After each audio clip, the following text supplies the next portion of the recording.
जोड़ी 2017 में भी बनी थी, 2014 में भी बनी थी।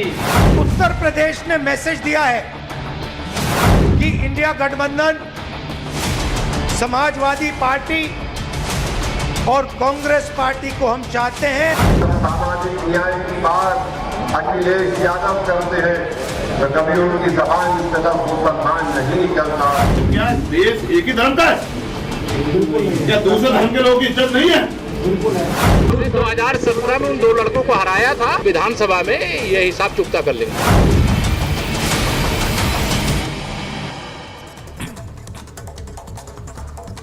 नमस्कार, स्वागत है आपका। महाभारत देख रहे हैं आप, मैं हूं आपके साथ अनामिका पांडे।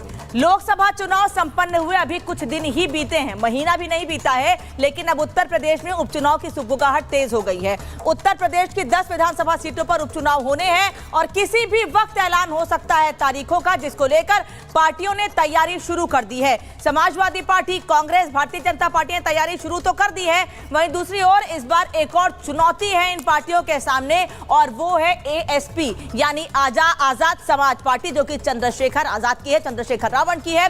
और वो बार बार ये बात कहते रहे हैं कि उत्तर प्रदेश के लोगों के लिए, खासतौर पर दलितों के हितों के लिए, पिछड़ों के विकास के लिए काम करता रहूंगा। लेकिन इन्होंने एक और कार्ड चला है, वो कार्ड कौन सा है उस पर आगे आपसे बात करूंगी, क्योंकि उत्तर प्रदेश में उपचुनाव को लेकर वो साफ साफ कह रहे हैं कि हमारे कार्यकर्ता बूथों पर जा रहे हैं। तो हम ये कह रहे हैं कि उत्तर प्रदेश में जल्द मैच है, योगी वर्सेस अखिलेश। लेकिन इसके नीचे अब एक और तस्वीर सामने आ गई है, और वो है चंद्रशेखर रावण की, जो बड़ी पुख्ता तरीके से पूरी चुनौती के साथ ये कह रहे हैं कि अभी तो मैंने सांसद के तौर पर नगीना सीट जीती है, लेकिन आने वाले समय में अब मैं और भी जगह अपने पैर फैलाऊंगा और उत्तर प्रदेश की जनता का विश्वास हासिल करूंगा। मैं आपको एक और तस्वीर दिखाती हूं कि किस तरह से उत्तर प्रदेश में तैयारियां, संजीत जरा जेब घुमाइएगा और आगे बढ़े हम थोड़ा सा, किस तरह से उत्तर प्रदेश में तैयारियां की जा रही हैं। और इस उपचुनाव को लेकर जनता भी पूरी तरह से तैयार है, क्योंकि यह कहा जा रहा है कि इन 10 सीटों में जो उपचुनाव होने वाले हैं उनमें से 5 से 8 सीटें ऐसी हैं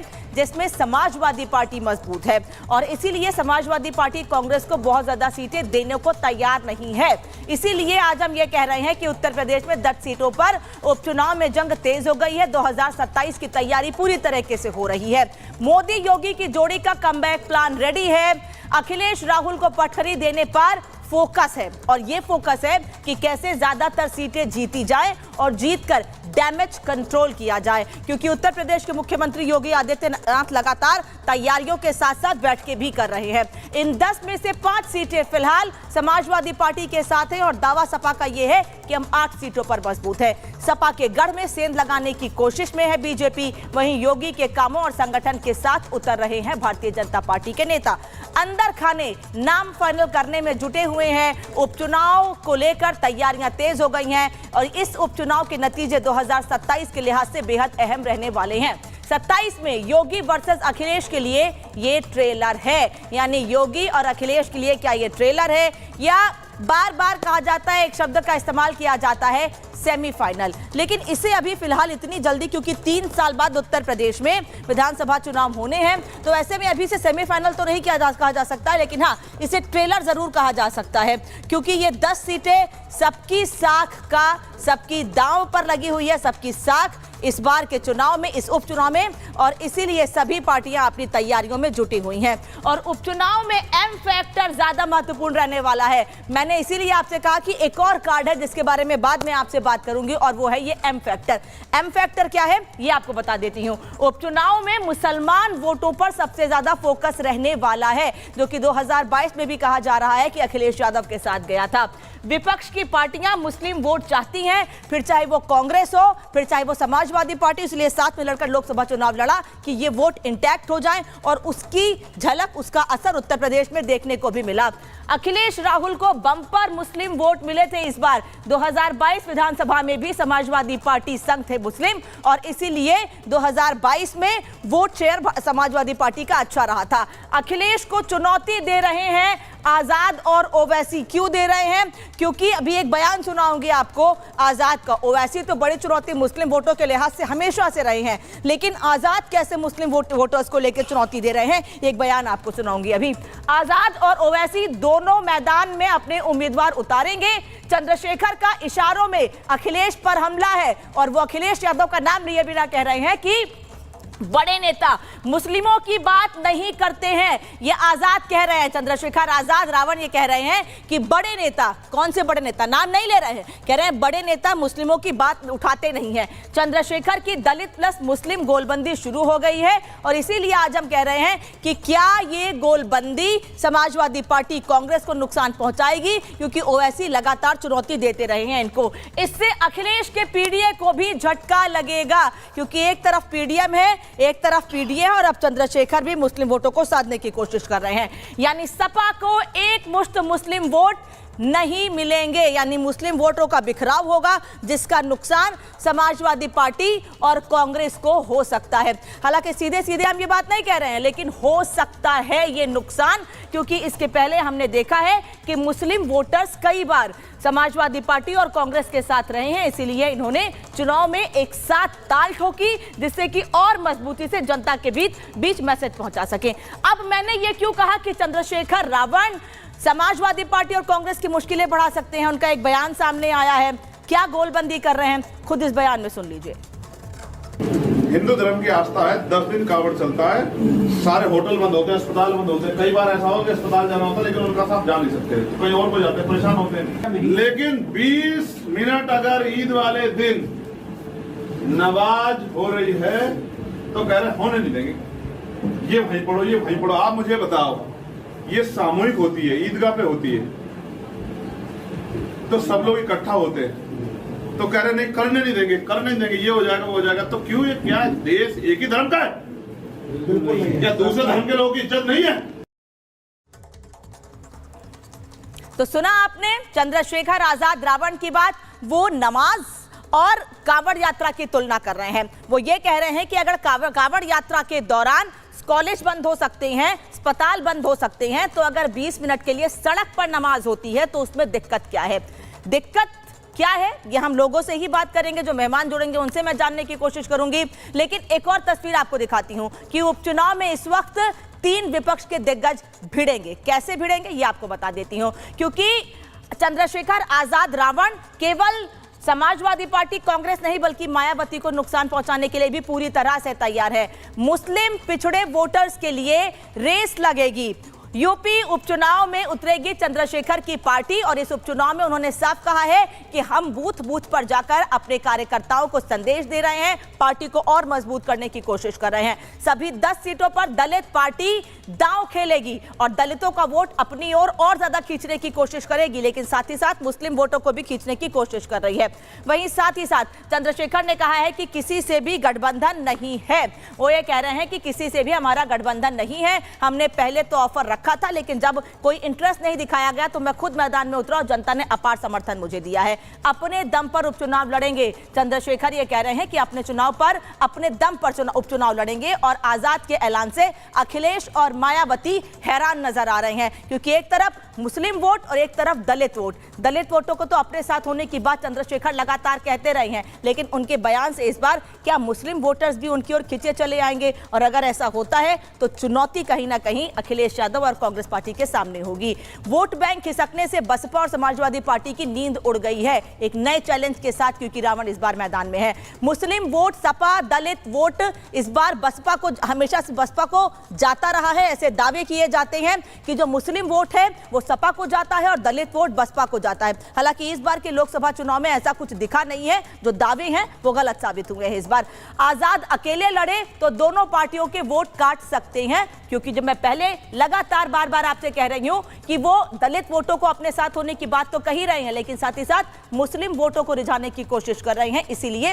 वो इस बार अगर मैदान में उतरेंगे तो दोनों पार्टियों, या यूं कहूं कि इंडी गठबंधन और बसपा को सीधे सीधे नुकसान पहुंचाएंगे। आज इसी पर हम महाभारत करेंगे और जानेंगे लोगों से, जो मेहमान हमारे साथ जुड़ेंगे, कि चंद्रशेखर आजाद रावण वो कितना नुकसान पहुंचा सकते हैं, और अगर मुस्लिम वोट छिटकता है और आजाद के साथ जाता है तो समाजवादी पार्टी कांग्रेस यानी इंडी गठबंधन को कितना नुकसान होगा, क्योंकि बीजेपी को नुकसान की बात लगातार रावण कहते रहे हैं और बसपा को भी चैलेंज करते रहे हैं। रिपोर्ट देखिए।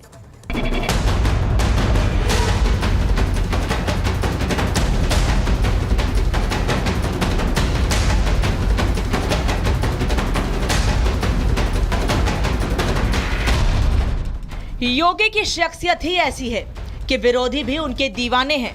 उत्तर प्रदेश में लोकसभा चुनाव क्या गुजरा, अखिलेश राहुल के हौसले 7वें आसमान पर पहुंच गए, लेकिन दोनों की ही पार्टियों के सांसद तारीफ तो योगी के काम की ही करने लगे। अपने काम की तारीफ की, और काम तभी होता है जब सरकार काम करती है।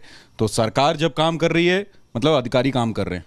देखिए, सरकार जो भी बनती है, चाहे वो हमारी बननी हो या कभी उनकी बनती हो, सरकार लोकहित के लिए होती है, जनहित के लिए होती है, और जनहित के मुद्दों के ऊपर विपक्ष को और सत्ता पक्ष को साथ रहना चाहिए। तो मैंने सिर्फ इतना कहा था क्योंकि अच्छा काम हुआ तो मैंने अच्छी बात कही। हमारा ये मानना है कि 33 सीट जो मिली है उसमें 30 सीट योगी आदित्यनाथ के प्रयासों, मेहनत और उनके चेहरे पर 30 सीट लौट के आ गई। ये दोनों बयान राहुल और अखिलेश की नींद उड़ाने वाले हैं, क्योंकि 4 जून अंत नहीं बल्कि एक नई शुरुआत है। उत्तर प्रदेश की 10 विधानसभा सीटों के लिए होने वाले उपचुनाव की सियासी बिसात बिछने लगी है। देश के सबसे बड़े सूबे में सियासी दिग्गज मैदान जंग में उतरने वाले हैं। सीधी लड़ाई योगी बनाम अखिलेश की है, लेकिन टीम योगी का दावा है कि वो हिसाब बराबर करके रहेगी। 2017 में उन 2 लड़कों को हराया था। कहते हैं कभी कभी बिल्ली के भाग से छीका टूट जाता है, और लोकसभा के चुनाव में हमारी सीटें निश्चित तौर से इंडी गठबंधन से थोड़ी कम हो गई हैं, लेकिन विधानसभा में यह हिसाब चुकता कर लेंगे। एक तरफ तो योगी के योद्धा बदला लेने की ठान चुके हैं, तो दूसरी ओर 403 सीटों वाली विधानसभा में महज 2 सीटों वाली कांग्रेस अब अखिलेश के लिए अजीब सी जिम्मेदारी बन गई है, जो ढोना मुश्किल होगी, क्योंकि उपचुनाव में उसकी महत्वाकांक्षा बढ़ती दिख रही है। अगर देश को नया विजन देना है तो भाइयों और बहनों, उत्तर प्रदेश से ही देना होगा। और उत्तर प्रदेश ने मैसेज दिया है कि इंडिया गठबंधन, समाजवादी पार्टी और कांग्रेस पार्टी को हम चाहते हैं, देश में चाहते हैं और उत्तर प्रदेश में भी हम चाहते हैं। लोकसभा में जीत से उत्साहित अखिलेश सभी 10 सीटों पर प्रत्याशी उतार सकते हैं। ऐसे में कांग्रेस को ठेंगा दिखा सकते हैं अखिलेश। क्या सपा कांग्रेस साथ में उपचुनाव लड़ेंगे? क्या सपा 2 सीटें कांग्रेस को देने को तैयार? सीट बंटवारे में आनाकानी हुई तो टकराव बढ़ेगा, यानी कांग्रेस समझौता करेगी या गठबंधन तोड़ेगी। जो भी हो, इसका सीधा असर केंद्र की राजनीति में दिखेगा, और संसद में बिना अखिलेश के राहुल टिक नहीं पाएंगे। क्या यह बीजेपी के लिए बेहतर मौका होगा और उपचुनाव में मोदी योगी की जोड़ी को कमबैक करने में मदद मिलेगी? कि दोनों की जोड़ी ने जिस तरह से उत्तर प्रदेश की छवि को निखारा है, उत्तर प्रदेश को एक बीमारू प्रदेश, एक पिछड़ा प्रदेश, एक वो ऐसा प्रदेश जिसकी छवि अंतर्राष्ट्रीय स्तर पर खराब हो चुकी है, उससे निकालकर बाहर खड़ा किया है। उत्तर प्रदेश अब तेजी से बढ़ रहा है, और ये जोड़ी इस तरफ बढ़ती रहेगी और जनता का विश्वास भी बना रहेगा। हमने हमेशा पिछड़े, दलित, अल्पसंख्यक, किसान, मजदूर की बात की, तो समाजवादी पार्टी समझती है कि जो भारतीय जनता पार्टी है या उनको सहयोगी दल हैं, अब उनको जनता ने नकार दिया है, और वो दल जो उत्तर प्रदेश में आके राजनीति करना चाहते हैं, बाहर प्रदेश में राजनीति करते हैं, उनका यहाँ पे ज़मीन पे कुछ भी नहीं है। बीजेपी अपनी जमीन मजबूत कर रही है, लेकिन क्या उत्तर प्रदेश उपचुनाव की सियासत मुस्लिम वोटर्स के इर्द गिर्द घूमेगी? क्योंकि दोनों बड़े चुनावों में अखिलेश के खाते में एकमुश्त मुस्लिम वोट गया था। अब सपा के इस वोट बैंक में क्या ओवैसी, पल्लवी और आजाद सेंध लगाएंगे? क्योंकि चंद्रशेखर के टारगेट पर अब अखिलेश हैं। मैंने ये बात पूछी नेशनल मीडिया पे, अगर आप में से कुछ इतने लोग बैठे अपने किसी नेता से पूछे, पुराने नहीं थे, किसी हैसियत का हो, अगर उसके अंदर हिम्मत हो तो सवाल मुझसे दिखाए जो मैंने पूछा। उपचुनाव वाली 10 में से 5 सीटें सपा के पास हैं। ऐसे में गढ़ बचाने में अखिलेश के सामने सबसे बड़ी चुनौती योगी है। अब तो विपक्ष में भी सपा के खिलाफ चेहरे खड़े होने लगे हैं, तो अखिलेश की लोकसभा वाली खुशी क्या उपचुनाव में गम में तो नहीं बदल जाएगी? Bureau report, Republic Bharat. तो उपचुनाव को लेकर ऐलान भले ही 10 सीटों पर होना हो, लेकिन ये 10 सीटें काफी हद तक उत्तर प्रदेश में पार्टियों की मजबूती तय कर देंगे, कमबैक तय कर देंगी। और क्या चंद्रशेखर रावण जिस चुनौती की बात कह रहे हैं, चंद्रशेखर रावण सांसद बनने के बाद जो मजबूती की बात कह रहे हैं, क्या वो वाकई उस तरह से मजबूत हुए हैं उत्तर प्रदेश में? इस पर आज चर्चा करूंगी। मेहमान मेरे साथ जुड़ रहे हैं, मनीष शुक्ला भारतीय जनता पार्टी के प्रवक्ता मेरे साथ लखनऊ से जुड़ रहे हैं, रोहित अग्रवाल आरएलडी के स्पोक्स पर्सन इस वक्त मेरे साथ जुड़ रहे हैं, अनुराग भदौरिया समाजवादी पार्टी के राष्ट्रीय प्रवक्ता लखनऊ से इस वक्त मेरे साथ जुड़ रहे हैं, अजय वर्मा कांग्रेस के नेता स्टूडियो से ही मेरे साथ जुड़े हुए हैं, और प्रोफेसर अखिल स्वामी राजनीतिक विश्लेषक साथ में स्टूडियो से जुड़े हैं। आप सभी लोगों का बहुत बहुत स्वागत है। अनुराग अनुराग जी, क्योंकि चुनौती आप लोगों के लिए लेकर आ रहे हैं चंद्रशेखर रावण, और वो ये कह रहे हैं कि कोई भी बड़ा नेता मुस्लिमों की बात नहीं उठाता है, इसलिए अब मैं उनके हितों की बात करूंगा। क्या वाकई दिक्कत होगी, कोई चैलेंज होगा रावण के रूप में आप लोगों के लिए?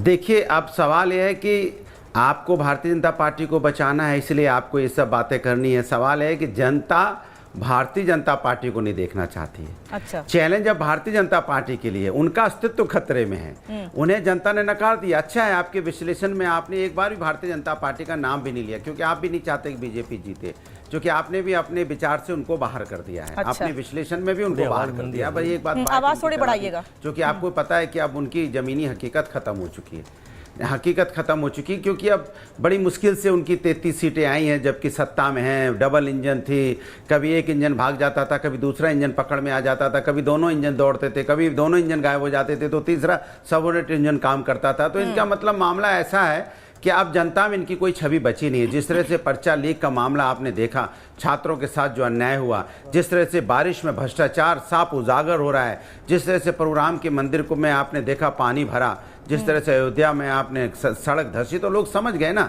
इसलिए इन्होंने जनता ने तो पहले ही नकार दिया था, बारिश के पहले ही नकार दिया था। उन्हें पता है ये भ्रष्टाचारी लोग हैं, इन पर भ्रष्टाचार करना है, झूठ फेंकना है, जुमलेबाजी करना है, लेकिन छात्रों के हित की बात नहीं करेंगे, या शिक्षकों के हित की बात नहीं करेंगे, युवाओं के हित की बात नहीं करेंगे, किसानों के हित की बात नहीं करेंगे, महिलाओं के हित की बात नहीं करेंगे। इसलिए अब इनका कुछ नहीं पता है। हमारा जो पीडीए है, पिछड़ा, दलित, अल्पसंख्यक आंकड़ा है, सुनिए, आपने बहुत सारी बातें की, मैंने भारतीय जनता पार्टी का नाम नहीं लिया, मैंने भारतीय जनता पार्टी का नाम नहीं लिया, आपने कहा। मैं आपसे ये कह रही हूँ कि चंद्रशेखर रावण, मैं फिर से उनका बयान सुना दूंगी, वो ये कह रहे हैं कोई भी बड़ा नेता मुस्लिमों की बात नहीं उठाता है। आप तो आरोप लगाते रहे हैं भारतीय जनता पार्टी पर कि इनको मुस्लिम वोट बैंक है ही नहीं, इनका मुस्लिम इनको वोट देते ही नहीं है, या आप कहते हैं कि हमारे साथ है मुस्लिम वोट। इसलिए मैं कह रही हूँ छिटकने का डर तो नहीं है आप लोगों को कहीं, क्योंकि रावण एक नए चैलेंज के साथ आप लोगों के सामने आ रहे हैं, जबकि बीजेपी कहती है सबका साथ सबका विकास। सुनिए, सुन तो लीजिए, हो गया सवाल। हमारे साथ जनता है उत्तर प्रदेश की, संपूर्ण जनता, जिसके साथ संपूर्ण जनता होती है वो ही जीतता है। हमारी 37 सीटें और इंडिया गठबंधन की 43 आई, तो संपूर्ण जनता है ना हमारे साथ, सभी हमारे साथ हैं। और सभी जानते हैं ये लोग विकास की राजनीति करने वाले लोग हैं, सभी जानते हैं समाज को आगे ले जाने की बात करते हैं, उन्नति की बात करते हैं। उन्होंने हमारा काम देखा है पिछली सरकार में, हमने एक्सप्रेस वे बनाए, उन्होंने देखा है। हमने यहाँ पे 100 डायल बनाए, 1090 बनाए, पार्क बनाए, हमने यहाँ पे लैपटॉप दिए, स्टेडियम बनाए, मेट्रोज बनाई। उन्हें पता है ये काम करने वाले लोग हैं, ये विकास की राजनीति करते हैं, विकास का मॉडल उनको हमारा दिखाई पड़ता है। हमने मेडिकल कॉलेजेस बनाए। मनीष शुक्ला भी इस वक्त मेरे साथ हैं, लखनऊ से जुड़े हैं, आप भी लखनऊ से जुड़े, वो भी लखनऊ से जुड़े हैं मेरे साथ। मनीष जी मुस्कुरा रहे थे आपकी बात पर, कुछ कहना भी चाह रहे थे। अरे क्या पूछोगे आप? अच्छा, उनको क्यों परेशान? अच्छा, अनामिका जी पूछो नहीं सवाल में। अनामिका जी देखिए अनामिका जी, मनीष जी बता रही हूं, देखिए अनामिका जी, उनके पास जवाब नहीं काम पर भरोसा, अगर काम पर भरोसा होता अखिलेश यादव को। मनीष जी, समाजवादी पार्टी का दावा है कि जिन 10 सीटों पर उपचुनाव होने हैं, रुकिए भदौरिया साहब रुक जाइए, समाजवादी पार्टी का दावा है कि जिन 10 सीटों पर उपचुनाव होने हैं उनमें से 5 से 7 सीटें ऐसी हैं जिसमें समाजवादी पार्टी मजबूत है। अनामिका जी, आप हमारे बीजेपी के प्रवक्ता के साथ अन्याय कर रहे हैं। अरे अन्याय आप कर रहे हैं, रुकिए ना, बोलने दीजिए डॉक्टर साहब, बोलने तो दीजिए। एक सेकंड डॉक्टर भदौरिया बोलने दीजिए प्लीज। एक सेकंड में ज्यादा नहीं बोलूंगा, एक सेकंड भदौरिया जी की एक लाइन बस, एक लाइन बोलूंगा, उसके बाद आप उनके पास चले जाइएगा। कलई खुलने वाली है, बोलने दीजिए, आपकी एक लाइन 10 लाइन सुनूंगी मैं, रुक जाइए। आप हमारे मित्र के साथ अन्याय। उत्तर प्रदेश में जो 10 उपचुनाव होने वाले हैं उसमें अखिलेश यादव की पार्टी का खाता नहीं खुलने वाला है। ये 8500 रुपया खटाखट 5 जून को मिल जाएगा। ये झूठ बोला इन्होंने उत्तर प्रदेश की जनता से, और 5 जून को कांग्रेस के दफ्तर में महिलाओं ने लाइन लगा दी, लेकिन झूठ की पोल खुल गई। जैसे इनकी पोल खुली थी 2014 में, 2017 में, 19 में, 22 में पोल खुली थी झूठ की, वैसे ही 5 जून को जनता ने तो आपकी पोल खोल दी, आपको हरा दिया, महिलाओं ने लाइन लगाई, सीटों पे ला दिया, फिर भी नहीं समझ पा रहे जनता की आवाज। जनता कह रही है सरकार आपके बीच में नहीं बोल रहे थे, वो क्यों बोल रहे हैं बीच में? अखिलेश यादव है, इनकी जो झूठ रही, आपके बीच में बोल रहे थे क्या? से तो समझ में नहीं आएगा, फिर मैं यहाँ से स्टूडियो आ जाऊंगी। अभी 20 दिन हुए, रुक जाइए सर। आपकी जनता ने आपको 20 दिन में आपको जनता की पोल खोल दिया। आपने कमाल की बात कर रहे हैं। जनता का तो सम्मान कीजिए, जनता ने आपको हराया है, आप अपनी हार को मान अखिलेश यादव का चेहरा स्याह पड़ जाएगा, काला पड़ जाएगा। झूठ से जो काला चेहरा अखिलेश यादव का वो जनता के सामने आ जाएगा, इसलिए बीच में बोल रहे हैं। हारने के बाद आदमी बौखला जाता है। मैं लाउड एंड क्लियर कह रहा हूँ कि आपके हार गए बेचारे, भदौरिया जी बोलेंगे तो बोल नहीं पाएंगे ना, जैसे पब्लिक अखिलेश यादव को नहीं बोलने देगी वैसे ही इनको भी नहीं बोलने दिया जाएगा। हमारी बात छोड़ो, अरे भाई भदौरिया, काम गिनाओ, छोड़ो ना, क्या काम किया बताओ। वो क्यों 8500 का झूठ बोला जनता से? भदौरिया बताओ, सरकार बताएगी, भदौरिया बताएंगे, बताओ सरकार आपकी बताएंगे भदौरिया। अरे हम अपना काम गिनाएंगे, हमने मेडिकल कॉलेज बनाए थे, हमने अजय वर्मा, ऐसा लड़ेंगे तो मुझे समझ में घुस जाएगा, दोनों लोग को रोकना पड़ेगा मुझे। अजय वर्मा, क्या उत्तर प्रदेश में इस बार लोकसभा चुनाव की तरह आने वाले उपचुनाव में भी कांग्रेस समाजवादी पार्टी साथ रहेगी? क्योंकि समाजवादी पार्टी आप लोगों को सीटें देने के मूड में है नहीं। अनामिका जी, देश के हर चुनाव को हम लोग देश की सरकारी के तानाशाही के खिलाफ मिलकर जो देश के हित की बात करने वाली सारी पार्टियां हैं, जो व्यापार की बात करेंगी, जो भ्रष्टाचार खत्म करने की बात करेंगी, जो महिला सुरक्षा करेंगी, जैसे हमें अखिलेश यादव जी हैं और सारे हमारे सहयोगी दल हैं, इनको इनके घर पहुंचाना है। और 10 की जितनी भी 9 या 10 जितनी सीटों पर चुनाव है, हम सारी की सारी जीतने जा रहे हैं। अब तो हमारी रणनीति ये तय हो रही है कि हम किस तरह से ज़्यादा वोट मार्जिन बढ़ाकर जीते, ताकि इनको ये पता चले कि जनता किसके साथ है और जनता किसके साथ। अच्छा, कांग्रेस पार्टी की कितनी सीटों की मांग है उपचुनाव में उत्तर प्रदेश में? देखिए, हम लोग ऐलान किसी भी वक्त हो सकते हैं, सबको इंतजार है, मुझे बता दीजिए। एक पे लड़े या सारी पे लड़े, समाजवादी एक पे लड़े या सारी पे लड़े, अच्छा, हमारे यहाँ कोई दिक्कत नहीं है।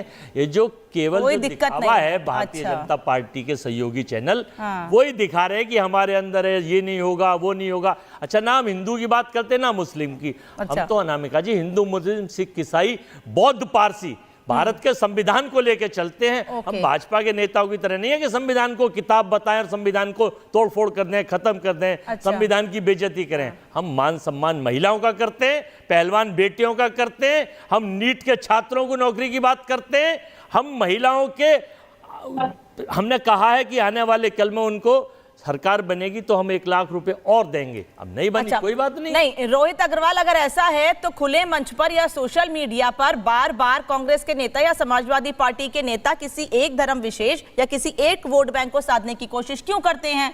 क्यों ऐसे आरोप लगते रहे हैं कि उत्तर प्रदेश में या जहां जहां पर कांग्रेस पार्टी चुनाव लड़ती है, फोकस ये रहता है कि मुस्लिम वोट बैंक उनके साथ रहे?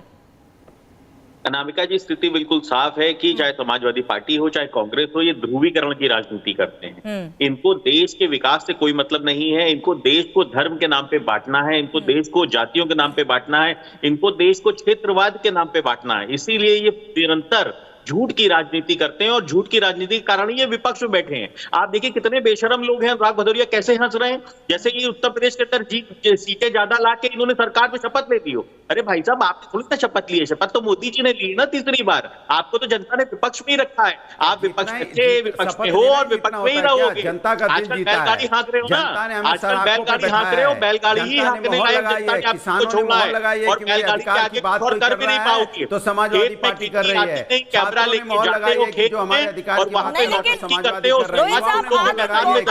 उनकी हंसी बुरी लग रही है। आज आपको उनकी हंसी बुरी लग रही है, कभी तो आप भी उनके साथ थे ना। आज आपको उनकी हंसी अच्छी नहीं लग रही है, कभी उनके साथ तो आप भी ऐसे मुस्कुरा रहे थे, आप भी उनके साथ ही ऐसे हंस रहे थे। तो हम तो समझ गए ना, हम तो समझ गए कि धोखेबाज लोग हैं ये जनता को धोखा देते हैं, ये नेताओं को धोखा देते हैं, ये अपने सहयोगी दल को धोखा देते हैं, ये खुद को ही धोखा देते हैं। तो हम तो समझ गए धोखेबाज पार्टी है, तो इनके साथ अरे पश्चिम में जनता को धोखा देने गए थे, जनता ने साफ कर दिया पश्चिम में। नहीं समझ आ रहा है अनुराग जी, नहीं समझ आ रहा है मुझे, कौन क्या बोल रहा है नहीं समझ पा रही हूं। खड़े हो गए हैं किसानों का, जिन्होंने अपमान किया था, जिन्होंने किसानों के रास्ते में कील कांटे बिछाए थे, जिन्होंने काला कानून किसानों के पास किया था। अजय वर्मा नहीं बोल रहे थे, ना मनीष शुक्ला को बोलने देंगे, ना ही अग्रवाल जी को बोलने देंगे। सब बोलने दीजिए। सदन में माननीय संतुलन होते हैं तो जनता ने नहीं आजकल बैलगाड़ी हाँकते हैं और बैलगाड़ी हाँकने का वीडियो भी इनका वायरल हो चुका है मार्केट में। और प्रात भदौरिया जो बैलगाड़ी हाँक रहे हैं, अब इनके पास और कोई काम नहीं रह गया, जनता ने इनको नेतागिरी करने की कोई। चलिए वो तो पर्सनल मैटर है, वो तो पर्सनल मैटर है, वो उनका वीडियो है, वो जाने, उस पर हम बात नहीं करेंगे। प्रोफेसर स्वामी, उत्तर प्रदेश में उपचुनाव होने हैं 10 सीटों पर। चंद्रशेखर आजाद रावण जो बार बार कह रहे हैं कि इस बार 10 सीटों पर चुनाव लड़ूंगा और इस बार अपनी पार्टी को बूथ स्तर पर मजबूत करूंगा। जो भारतीय जनता पार्टी की रणनीति रही है वो उसको अपना रहे हैं, लेकिन जो vote bank Samajwadi party Congress का रहा है, नजर उस पर है। देखिए, मैं गैर राजनीतिक व्यक्ति हूं और मैं निष्पक्ष एनालिस्ट हूं। मुझे लगता है कि जो लोकसभा के चुनाव हुए उसमें जिस प्रकार से संविधान में मुद्दा बना और जिस प्रकार से संसद सत्र में सभापति महोदय ने बिहेव किया, मुझे लगता है उन्होंने बीजेपी की संभावनाओं को 40% और कम कर दिया है। अच्छा। जय संविधान का नारा लगने पे उन्होंने आपत्ति जताई और जय हिंदू राष्ट्र पे वो चुप रहे, जय फिलिस्तीन के नारे पे वो चुप रहे। ये भी देखा गया कि जिस प्रकार से आज संविधान देश का बड़ा मुद्दा बन गया है। रोहित जी शांत रहिए, रोहित जी शांत रहिए, रोहित जी शांत रहिए, अरे भाई साहब बताइए, रोहित जी शांत रहिए, नारा लगने पे रोहित जी शांत रहिए, चुप हो जाइए, चुप हो जाइए। ये जय चौधरी जैसा बिहेव मत कीजिए यहाँ पर, यहाँ पे चौवन्नी वाला बिहेवियर मत कीजिए, नहीं चौवन्नी वाला बिहेवियर मत कीजिए, चुप हो जाइए। आप वरिष्ठ हैं, आप राजनीतिक विश्लेषक हैं, अनुराग भदौरिया बोल रहे थे, अनुराग भदौरिया मैं ठेकेदार, आप अपनी बात कहिए, मेरे बीच में क्यों? मैं रोकूंगी ना, मेरा काम है रोकना, आप अपनी बात पूरी कीजिए बस। इन्हें चुप रखिए, आप अपनी बात पूरी कीजिए, चुप रखिए स्वामी अपनी बात पूरी कीजिए। अच्छा, इस समय देश के बच्चों के साथ जो 40 लाख बच्चों के साथ अन्याय हो रहा है, ये क्या बच्चे मुसलमान हैं? इसमें 29 लाख बच्चे, 39 लाख बच्चे हिंदू हैं।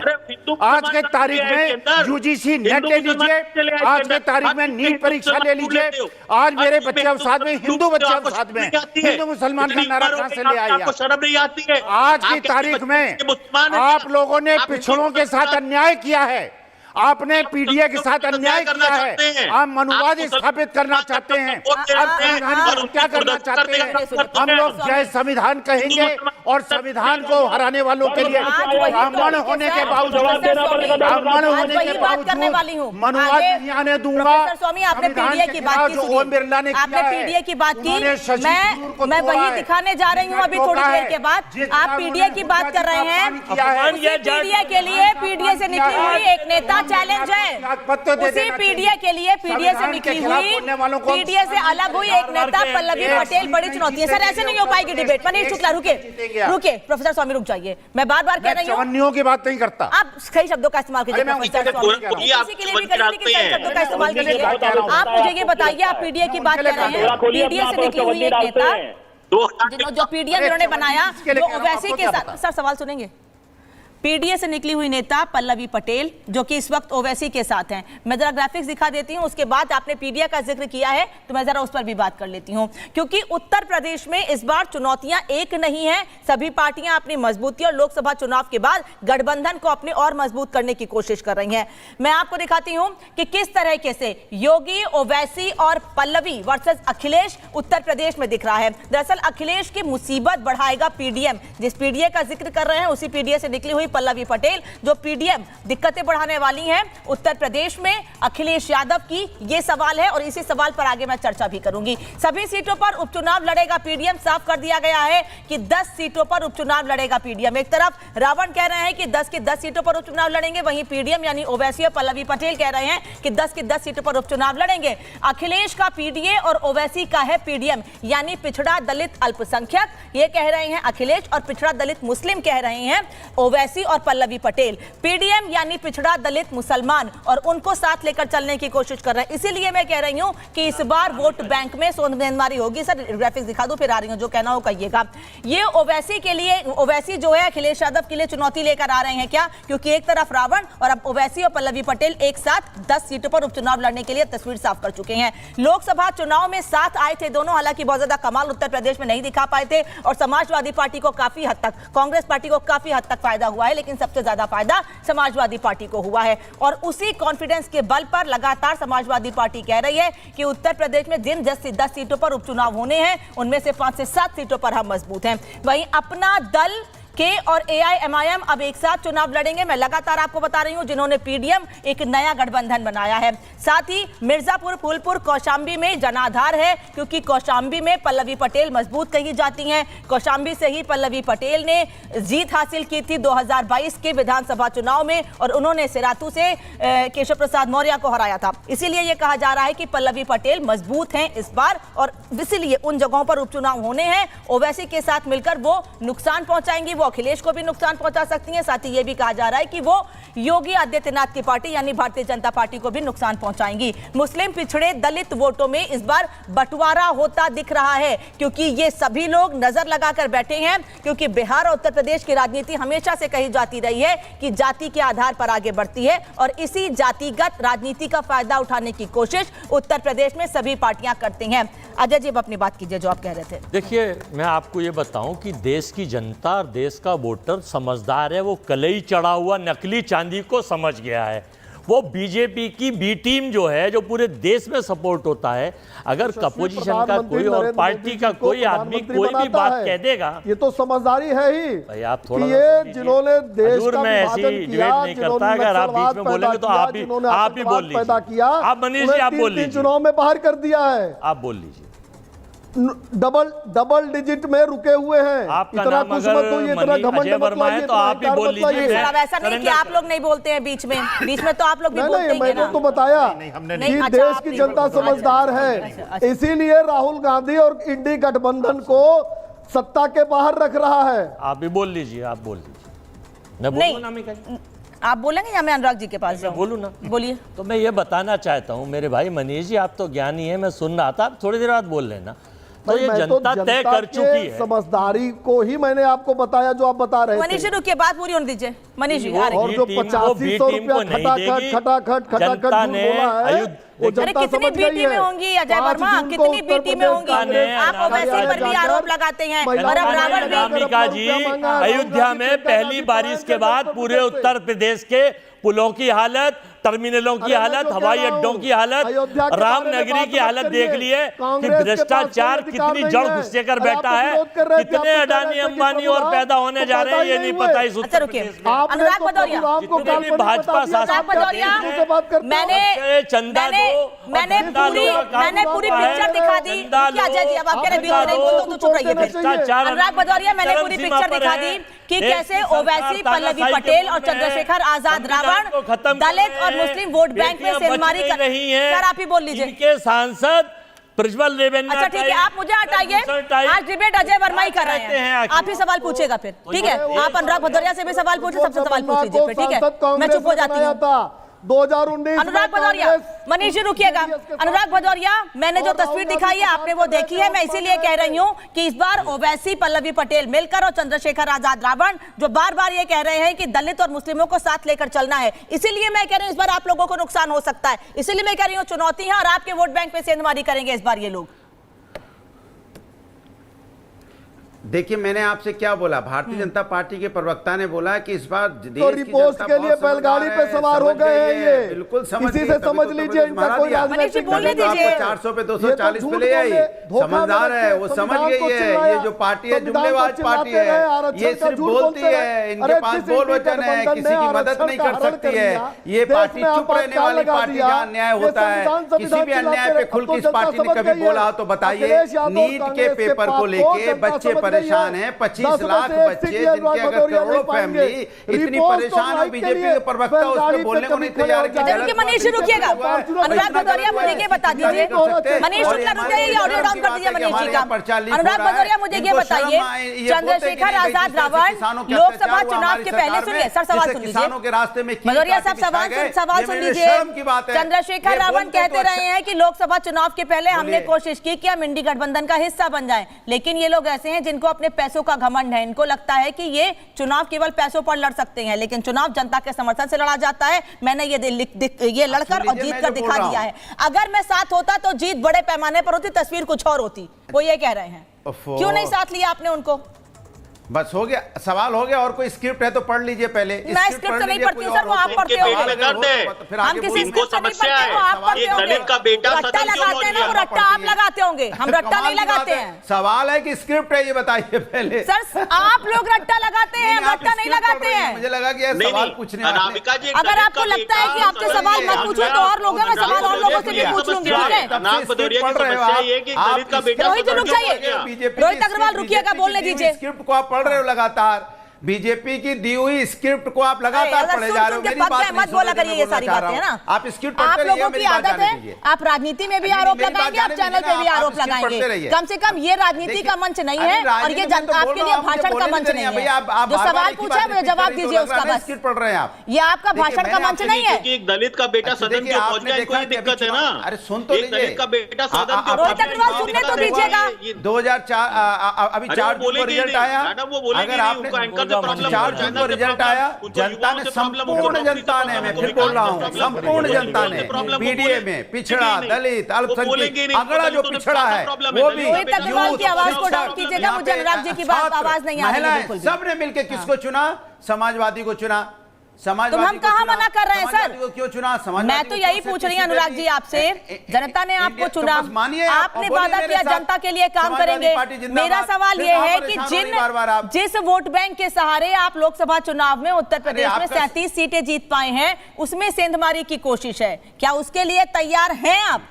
मेरा सवाल सिर्फ इतना है। आप सवाल ही नहीं समझ पा रहे हैं। संपूर्ण, अरे सुन तो लीजिए, अरे मैं सवाल, आप नहीं सवाल उत्तर नहीं समझ पा रही तो हम क्या करें? आप बोल ही नहीं रहे हैं, आप घूम घूम के राजनीति कर रहे हैं। जवाब दीजिए ना सवाल का। मैं कह रही हूँ ये राजनीतिक मंच नहीं है आपका। लीजिए, संपूर्ण उत्तर प्रदेश की जनता, अरे आप हल्ला मचा रही है। बोलिए। संपूर्ण उत्तर प्रदेश की जनता, संपूर्ण मतलब समझती है? संपूर्ण मतलब क्या होता है? संपूर्ण मतलब संपूर्ण उत्तर प्रदेश की जनता, जिसमें मेरे वाला पीडीए, पिछड़ा, दलित, अल्पसंख्यक, जो आंकड़े भी पिछड़े हैं, जो छात्र हैं, जो युवा हैं, जो शिक्षक हैं, जो महिलाएं हैं, जो बुजुर्ग हैं, सब हमारे साथ हैं। सब इनके साथ है। तो मुझे लगता है 37 नहीं 80 की 80 सीटें आनी चाहिए थी मनीष शुक्ला इनकी। हमारे साथ है, हमारे 37 नहीं, इनकी तो 80 की 80 सीटें आनी चाहिए थी। अनुराग जी रुकिएगा। कानून का शासन है और ये समाजवादी पार्टी की सरकार रहती और महिलाएं 1 बजे रात में निकलती तो उनके साथ न जाने कौन सी घटना घटा देते हैं। माफियाओं के साथ है, ठेकेदारों के साथ है, अच्छा अभी आ रही हूं, माफियाओं के साथ तो अखिलेश यादव थे। मिल रहा है पहली बार। अनुराग जी की आवाज कम कीजिएगा, मनीष शुक्ला की आवाज बढ़ाइएगा। विक्रांत जी सामने, अनुराग जी की आवाज कम कीजिएगा, मनीष शुक्ला। अनुराग भदौरिया जी, मुख्तार अंसारी कौन था? वो माफिया था, अपराधी था कि नहीं था? एनडीए का सदस्य है।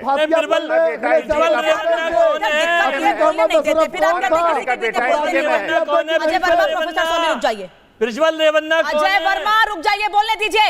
आशाराम बापू, बोलने दीजिए, नहीं बोलने दीजिए। आप लोग यही फायदा उठाते हैं स्टूडियो में आकर के आप बोलते रहते, मेरे माइक से आपकी आवाज जाती, मैं चुप नहीं करा सकती।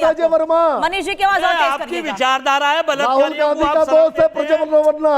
अजय जी आपकी आवाज डाउन कर दो। अजय वर्मा आपकी आवाज डाउन कर दो। अजय वर्मा आपकी आवाज डाउन कर दो। लिख कर आइए, 2019 में जब वो सांसद हुआ था तो जेडीएस कांग्रेस के साथ थी।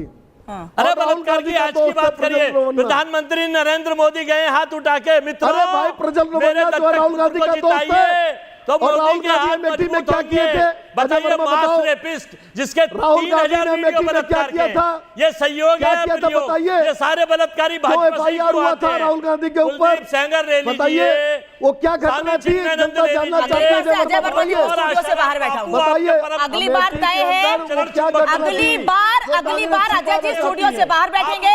अगली बार अजय वर्मा स्टूडियो से बाहर बैठेंगे, क्योंकि आप किसी को नहीं बोलने दे रहे हैं सर। फिर आप कहते हैं कि मैं तरीके से डिबेट करता हूं, ये तरीका नहीं होता डिबेट करने का। तो आप बोलने देंगे, फिर मैं सवाल पूछूंगी तब आप बोलेंगे ना कि अपने आप बोलते रहेंगे आप। कंटिन्यू बोल रहे थे। अरे तो आप वही चीज करेंगे तो आप में उनमें अंतर क्या है? फिर अगर आप सेम चीज करेंगे, आप में उनमें अंतर क्या है? मैं निवेदन कर रही हूँ आपसे, चुप रहिए। मनीष शुक्ला अपनी बात 20 सेकंड में पूरी कीजिए। हाँ मनीष शुक्ला जी, नामका जी 20 सेकंड में अपनी बात पूरी कीजिए। प्रदेश के इस उपचुनाव में 10 की 10 सीटें एनडीए गठबंधन को मिलेगी, क्योंकि उन्होंने झूठ धोखा दिया था। 5 जून को कांग्रेस के दफ्तर में जिन महिलाओं को धोखा दिया था, उन्होंने लाइन लगाकर अपना 8500 रुपया मांगा है। 5 जुलाई को सुन रहे, बड़ी संख्या में महिलाएं निकलने वाली हैं और राहुल गांधी और प्रियंका वाड्रा को खोज रही हैं। जिन्होंने मुझे ऐसा लग रहा है आज आप लोग ना कि हम 85 रुपया देंगे, आप लोग हेल्दी डिबेट या हेल्दी डिस्कशन की मूड में नहीं आए हैं। आज आप लोग सिर्फ और सिर्फ एक दूसरे पर आरोप लगाने के लिए, एक दूसरे के बीच में बोलने के लिए आए हैं। मनीष जी रुकिएगा, प्रोफेसर स्वामी मनीष शुक्ला रुकिएगा, प्रोफेसर स्वामी क्या काम गिनाएंगे? सबकी आवाज कम कर दीजिए खाली स्टूडियो से, प्रोफेसर स्वामी की आवाज बस। अनामिका जी जरा ये शुक्ला जी से पूछिए कि मुख्तार अंसारी का बेटा जो विधायक है वो इनके एनडीए का पार्टनर है या नहीं। मुख्तार अंसारी का नाम लेते हैं और उसके बेटे को एनडीए में लेते हैं। ये इस प्रकार की पार्टी है। आप 10 की 10 सीटें नहीं हारेंगे। आपने जिस प्रकार से लोकसभा के अंदर नीट परीक्षा पे चर्चा को धिक्कारा है और जिस प्रकार से संविधान का अपमान किया है, आप लोगों को एक सीट नहीं मिलेगी। अब आपका केवल नीचे की तरफ कर्व जा रहा है। मैं इंडिपेंडेंट आदमी हूं, ना बीजेपी का आदमी हूं, ना कांग्रेस से मुझे कोई लेना देना है। आप लोग बिल्कुल खत्म हो जाएंगे। आपने अनुप्रिया पटेल, चुप रहिए, लगा लीजिए, अनुप्रिया पटेल लेके बैठा करिए कि मैं इंडिपेंडेंट हूं, क्योंकि आपकी बातों से आप इंडिपेंडेंट लगते नहीं हैं। ऐसा लगता है कि 2000 के लिफाफे के लिए आए हैं आप यहाँ पे। पटेल ने जो लेटर योगी आदित्यनाथ को लिखा है, अनुप्रिया पटेल ने लिखा है पीडीए के लोगों के साथ ये जो योगी सरकार है ये अन्याय कर रही है, उनको रिजेक्ट कर देती है, मुझे बताइएगा, को हटा देती है और आपने कहा, भर देती है। आपने कहा कि आप कोई का समाधान सुनिए, आपने और पल्लवी पटेल भी 10 दिन के अंदर इंडिया लाइव पे आ जाएंगी, नोट कर लीजिए। और मौसेरे भाइयों की बात में करता है। आप सुनिए, आपने कहा कि आप कोई राजनीतिक व्यक्ति नहीं है। प्रोफेसर स्वामी आपने कहा आप राजनीतिक व्यक्ति नहीं है, और मुझे पता है कि आप अपडेट भी रहते हैं। नीट पर सरकार बयान देने के लिए सदन में तैयार है, अरे बात बयान करने नहीं के लिए तैयार है। बच्चों के नहीं, धर्मेंद्र प्रधान शिक्षा मंत्री नीट पर बोलने के लिए तैयार है। फिर आप ये क्यों कह रहे हैं कि आप पॉलिटिकल व्यक्ति नहीं है? फिर आप भी तो राजनीति कर रहे हैं। जेल भेजिए, जेल भेजिए, बर्खास्त करिए। जांच कर रही है ना सीबीआई। अरे कोई बिना जांच के भेज दें, ये सभी नहीं, बिना जांच के भेज दें, बिना जांच के किसी का दोष साबित हुए किसी को भी जेल भेज दे। बच्चों के आधे से ज्यादा के माता पिता ओम बिरला साहब की बेटी, सुनिए, आपकी ओम बिरला जी की बेटी, प्रोफेसर स्वामी आप अपने अनुभव से मुझे बताइए, आप अपने अनुभव से मुझे बताइए कि क्या बिना किसी जांच के, बिना किसी चर्चा के, बिना किसी सबूत के किसी को भी जेल भेज दें? प्रधान ने बिना जांच के कैसे कह दिया कोई हेराफेरी नहीं हुई? सर तो जांच चल रही है ना, तो सीबीआई जांच क्यों हो रही है मामले की? फिर मुझे बताइए, फिर सीबीआई इस मामले की जांच क्यों कर रही है? अभी स्कूल के अंदर सारी हेराफेरी हुई है। अच्छा, मोदी जी ने इनॉग्रेशन किया था, स्मृति ईरानी कहां गई थी? मनीष शुक्ला, के अंदर सारी हेराफेरी मनीष जी जवाब देंगे इस पर। बच्चों के साथ अन्याय हुआ, आप लोग बोले। मनीष शुक्ला रुकिए, राहुल गांधी जी को कुछ वो तर्क, वो पॉइंट भेज दो। बोलने दीजिए जी। मनीष शुक्ला जवाब दीजिए। नीट पेपर पर आप लोग सरकार जवाब तो दे रहे हैं सदन में, लेकिन वो कई आरोप लगा रहे हैं, कई सवाल पूछ रहे हैं। सरकार तैयार है, सरकार तैयार है, सदन में चर्चा के लिए तैयार है। कोई चर्चा नहीं, दंड दीजिए, जेल भेजिए। पर कार्रवाई की गई है। वो कह रहे हैं ज्वाइंट स्टेटमेंट चाहते हैं, जेल भेजिए। वो ये कह रहे हैं ज्वाइंट स्टेटमेंट चाहते हैं, पाया जाएगा, जोशी जी को जेल भेजिए। लेकिन ये सदन में क्यों चर्चा? आप बचा रहे हैं दोषियों, डिबेट में कोई जांच नहीं, डिबेट हो और सदन से पलायन कर जाते हैं। आप लोग एक एक करके बोलना शुरू करते हैं, दूसरे को सुनना ही नहीं देते। डिबेट पे दे रहे हैं टीवी चैनल के कुछ तर्क, कुछ पॉइंट राहुल गांधी को भेज दीजिए कि सदन में डिबेट कर लें। अगर इतने अच्छे तर्क, अरे कर तो रहा था बेचारे का माइक आपने ऑफ कर दिया, अच्छे पॉइंट आपने माइक ऑफ कर दिया, उसका बोल तो रहा था, वो लीडर अपोजिशन है वो। खड़गे जी का और राहुल जी का माइक आपने ऑफ कर दिया। के सुरेश को बना देते स्पीकर अगर दलितों की है।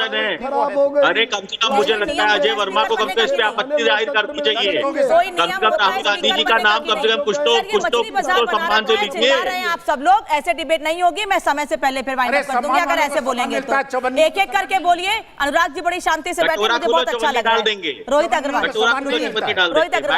मैडम किस तरीके की भाषा का प्रयोग करते हैं? देखिए स्थिति साफ हो चुकी है। आपने देखा तीनों तरीकों को, जो अपने आप इंडिपेंडेंट जर्नलिस्ट कह रहे हैं वो किस तरीके से प्रवक्ता बन गए कांग्रेस के, जो अनुराग भदौरिया है वो बैलगाड़ी से आगे नहीं बढ़ पा रहे हैं, उनके पास कोई मुद्दा नहीं बचा है, जो कांग्रेस के प्रवक्ता है वो पता नहीं उलझुल बातें कर रहे हैं। तो स्थिति साफ है, इनको देश के विकास से दिक्कत है, इनको देश के संविधान से दिक्कत है, इनको देश का एक दलित का बेटा अगर चंद्रशेखर जी के बेटे के सुरेश था दलित का बेटा, आपने खड़गे साहब का अपमान किया है, के सुरेश का अपमान किया है। देखिए, द्रौपदी मुर्मू राष्ट्रपति का अपमान किया है, महामहिमा का। मंदिर में उन्हें नहीं बुलाया, गर्भगृह में नहीं जाने दिया। अजय वर्मा, अगर ये बात करेंगे तो राष्ट्रपति का अपमान किसने किया है? राष्ट्रपति बनने के साथ में फिर मैं उसकी चर्चा करूंगी, लेकिन आज मेरी चर्चा इस पर नहीं है। आज चर्चा उपचुनाव पर है। नीट पर हम पहले बात कर चुके हैं, राष्ट्रपति के अपमान पर हम पहले सारे हार रहे हैं। मैं उपचुनाव की बात कर रही हूँ, मैं आपके वोट बैंक की बात कर रही हूँ। हरियाणा भी हारने जा रहे हैं, महाराष्ट्र भी हारने जा रहे हैं, और झारखंड भी हारने जा रहे हैं। अनुराग भदौरिया, समाजवादी पार्टी कांग्रेस को कितनी सीटें देने वाली है उत्तर प्रदेश में? रोहित जी रुक जाइएगा। हम और आप अनामिका जी सर बोलने देंगे? ये आने वाले बोलने देंगे? अनामिका बोलने देंगे? अनुराग जी को भी नहीं बोलने देंगे? अरे भाई, हाँ बोलिए। अनामिका जी, मुझे आपसे एक बहुत शिकायत है, हाथ जोड़ के विनती है। उत्तर प्रदेश भाई देखिए, बीजेपी के प्रवक्ता भला आदमी है, अब उससे आप काम पूछ रहे हैं, क्या काम किया सरकार ने? कहाँ से बचाएगा बेचारे को, जब तो सरकार ने काम किया नहीं। आप उसको क्यों तंग कर रहे हैं? उससे मत पूछिए, उनको चुपचाप बैठे रहने दीजिए। वो बेचारे कुछ बता नहीं पाएंगे क्योंकि सरकार ने कोई काम किया नहीं है।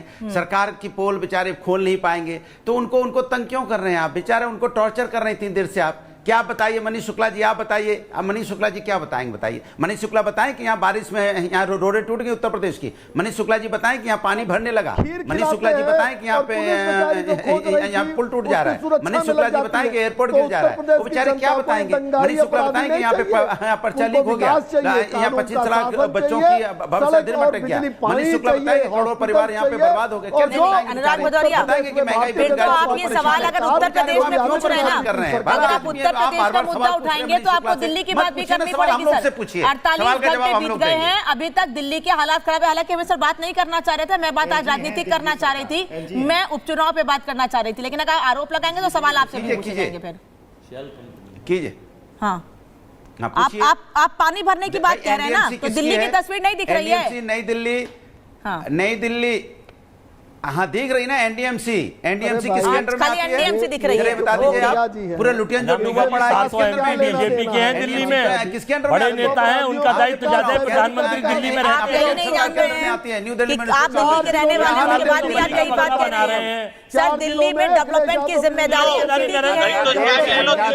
ये बात छोड़ दीजिए, उपचुनाव पे बात कीजिए, उपचुनाव पे बात कीजिए सर, उपचुनाव पे बात कीजिए। अनुराग भदौरिया, मुझे कुछ शब्दों में जवाब दीजिएगा सर, झुक जाइए। अनुराग भदौरिया, मुझे कुछ शब्दों में जवाब दीजिएगा कि समाजवादी पार्टी कांग्रेस को कितनी सीटें देने वाली है? बस इतना बता दीजिए, बस उपचुनाव में जितनी चाहेंगे। अच्छा, इसकी ये सुन लीजिए, समाजवादी पार्टी इंडिया गठबंधन एक है, मिलके अपने आपस में तय कर लेगा। उसके लिए आपको परेशान होने की जरूरत नहीं है और ना स्क्रिप्ट पढ़ने की जरूरत है। और कृपा करके बीजेपी की प्रवक्ता को परेशान एक चीज रख के आ गए हैं, एक चीज रख के आ गए हैं अनुराग भदौरिया आज, और उसी को लगातार बोले जा रहे हैं। अनुराग भदौरिया सिर्फ एक चीज रट के आ गए हैं आज, स्क्रिप्ट, क्योंकि समाजवादी पार्टी में इनको हमेशा से स्क्रिप्ट मिलती रही है, इसीलिए वो बार-बार स्क्रिप्ट की बात कर रहे हैं। मनीष शुक्ला, सारे मुद्दे हम लोग अटेंड करते हैं। किसानों का विकास हो रहा है, युवाओं की बात होती है, महिला को सुरक्षा मिल रही है। Manish Shukla, last comment. अनामिका जी देखिए, आप तब तक बोले तो रहे हैं, आपके कमेंट की क्या जरूरत है? देखिए अनामिका जी, उत्तर प्रदेश की जनता को दंगा मुक्त प्रदेश चाहिए, अपराधी मुक्त प्रदेश चाहिए, माफिया मुक्त प्रदेश चाहिए, सड़क बिजली पानी चाहिए, कानून का शासन चाहिए, और गरीबों के अंतिम समाज के अंतिम छोर पर खड़े व्यक्ति तक सरकार दे रही है। दंगाई और अपराधी अगर अनुराग भदौरिया अजय वर्मा गेस्ट में हैं तो वो दूसरे को बोलने नहीं देंगे। मोदी सरकार के मनीष शुक्ला को सुनने देंगे आप मुझे? अनुराग जी नहीं, मैं तो बीजेपी के प्रवक्ता की मदद कर रहा हूँ। नहीं, आप मत कीजिए मदद, वो कर लेंगे अपनी मदद को। चिल्लाने दीजिए, बोलेंगे अपराधियों और दंगाइयों के साथ रहे, यही इनकी संस्कृति है, सभ्यता है। वो क्या बोलेंगे कि आप लोग ऐसे ही लड़िए, आप लोग ऐसे ही लड़िए, और आपकी लड़ाई आपको तो फायदा पहुंचा रही है लेकिन जनता को फायदा नहीं पहुंचा रही है। आप वोट बैंक की राजनीति कीजिए, आप एक दूसरे पर आरोप लगाइए, आप न्यूज चैनल के डिबेट के मंच को अपना भाषण का मंच बना लीजिए, लेकिन जनता का इससे कोई फायदा नहीं होने वाला है। कम से कम इस निष्कर्ष के लिए आज सवाल नहीं पूछा था आप लोगों से। धन्यवाद आप सभी का जुड़ने के लिए। महाभारत में इतना ही।